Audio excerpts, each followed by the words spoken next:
So to start out with, I want to share a few presuppositions of my work. I'm considering repeating these each call for the people who are new each time, because these are really, really important. In my work with practitioners, I'm really about sustainability, yeah? The sustainability of your business and of your general work-life balance. And the ability to keep moving forward in business, even as we encounter understandable ups and downs, including what can be sometimes major unconscious blocks that can really freak us out. I want to help all of us to find that balance so that we can keep moving forward and feel good, or at least good enough when it gets troubling, and allow ourselves to succeed in any way that we choose to define what success is for us. My work is really not about finding absolute rules about marketing or business growth. Not that there aren't a whole lot of best practices we should learn. Yeah, this is important. We need to learn business practices. But there are exceptions to almost everything. And we need to have an inner balancing system that allows us to know what to do in the give and take of real life. So tonight's focus is on self-worth and value, and a lot of us struggle with this. It can show up in really obvious ways, and it can also show up in ways that are super subtle. We don't even know that that's what's at the heart of the difficulty we're facing. Lots of examples of how this can show up. Obviously, asking for money can be a challenge if we have issues with self-worth and value. In a more unconscious way, we can attract clients who don't reliably pay us or don't treat us very well, perhaps. We can have struggles with feeling right about pricing if we have services and products we need to price. There can be self-worth issues underneath having difficulty getting our messages out there. It can underline procrastination and a lot of other things. So I'm going to start out with a somewhat provocative first recommendation for all of us, because there's some ways we talk about this in business that are so common to the point of being cliched, and they are not helping us. They're really not helping us. One is the phrase of, I want to be paid what I'm worth, or you ought to be paid what you're worth. And another one is being paid for the value of my services. How much is my service worth? And then I can slap a price on it that reflects that worth. Now, this sounds fine. What's the problem at the heart of it? Well, first off, no one can pay you what you're worth. Someone could gather up all the money and all the gold and all the diamonds on the planet and pay you, and they're still not paying you what you're worth, because you are of infinite worth. Everyone on this call is of infinite worth. There really is no price that you can charge your clients that reflects your worth. So I want to say straightforwardly, your prices and how much you make are not a reflection of what you're worth. It just isn't. It's a very significant misunderstanding we have in our culture, and we understand it. Capitalism, it's kind of the way we measure things is with money. And it's really useful to disentangle ourselves from that. So just take a moment and feel your infinite worth. Just feel it. And some of you may have ecology about that. Some of you may go, just keep breathing. And if you have trouble noticing your own worth, then notice the worth of a dear friend and how you can tell they're of infinite worth. And then my next thing to say would be, why not you?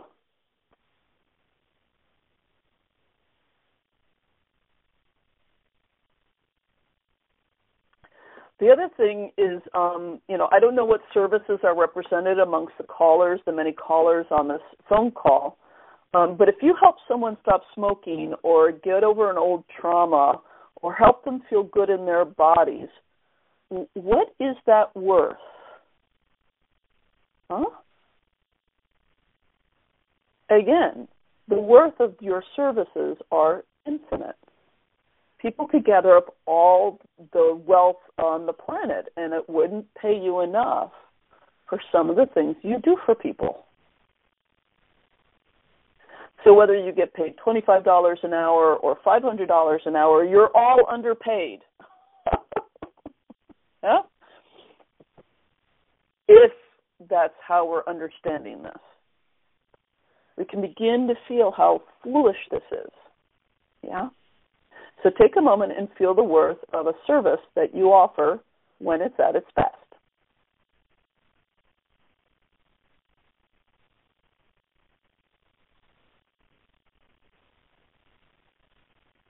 This is the big reframe. It actually hopefully allows us to begin to relax a little bit. So when you're trying to decide a price or make a claim in your marketing, I invite you to not attempt to figure out what it's worth and to not get caught in the trap of resenting anyone, whether it's you or others, underestimating your worth, depending upon pricing or anything else like that. However, here's the rub, yeah? We are confronted with having to do things like price services, yeah? We have to figure these things out.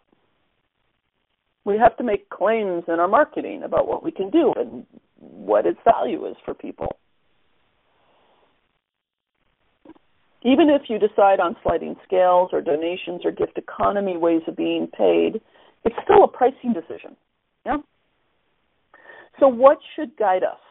And what I want to offer you is an entirely different measure than what is it worth. A different word than worth or value is alignment.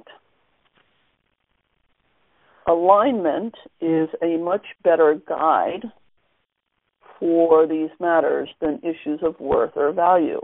The good news here is that for those of you who struggle with issues of self-worth and value, if we can shift our attention to alignment, then you can still kind of work out your ecology about worth and value, and it's not going to interfere too much with your business. So what are some ways to kind of feel into alignment rather than questions of worth and value? Oftentimes when it comes to, say, pricing, we can all have a feel for when it's just not feeling like we're pricing it high enough. We're starting to get cranky. It doesn't feel good. Yeah? We can also feel when it gets to be too much, when it's feeling like it's more than we're ready to receive, or it doesn't quite match our sense of our expertise at this moment in time, or it feels out of whack with the market in some way, or some way we want to serve people. Yeah? Those are really super important feelings. It does take time to feel through these things and not be guided by immediate triggers like, I'm not getting paid enough, or I can't deal with being paid that much, or the expectations of others. Yeah? There are times when a good friend says you really aren't charging enough and you know you need to listen to them. And there are times when a big-name coach says you aren't stepping into your bigness by charging so little, and it feels kind of like bullshit. Yeah?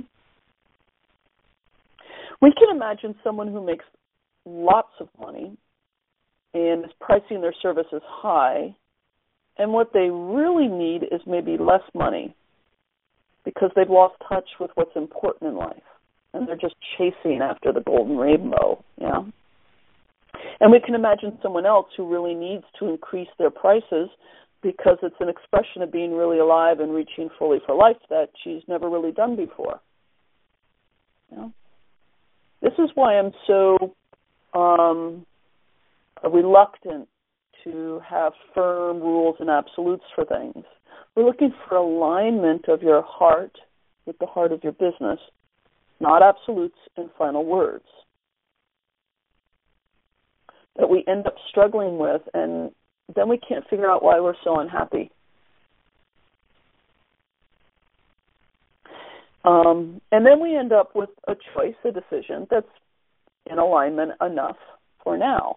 So those are two words, enough. We just need it to be enough in alignment.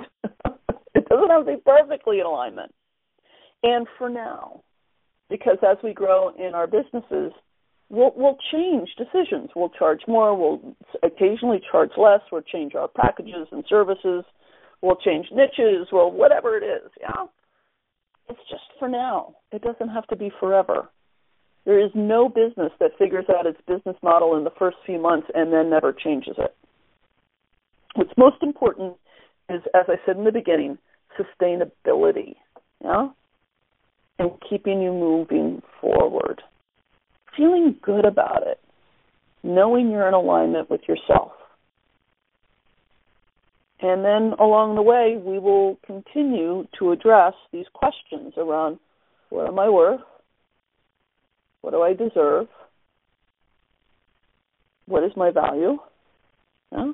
These old childhood gremlins. But we can still move forward in business and do okay. So I invite you to take a moment and just notice a few things as I bring this little talk to a close. Number one, you are of infinite worth.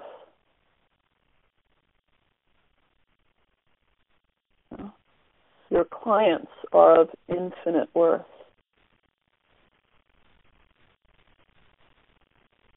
Your services at their best are of infinite worth.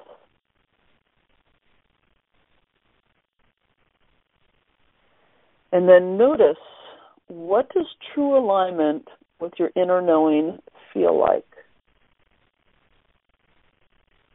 Bookmark that as you move forward in making any decisions about business you feel like you need to make in the next month.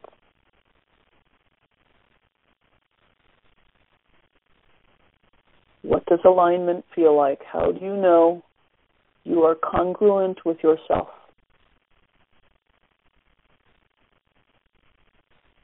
Just bookmark that.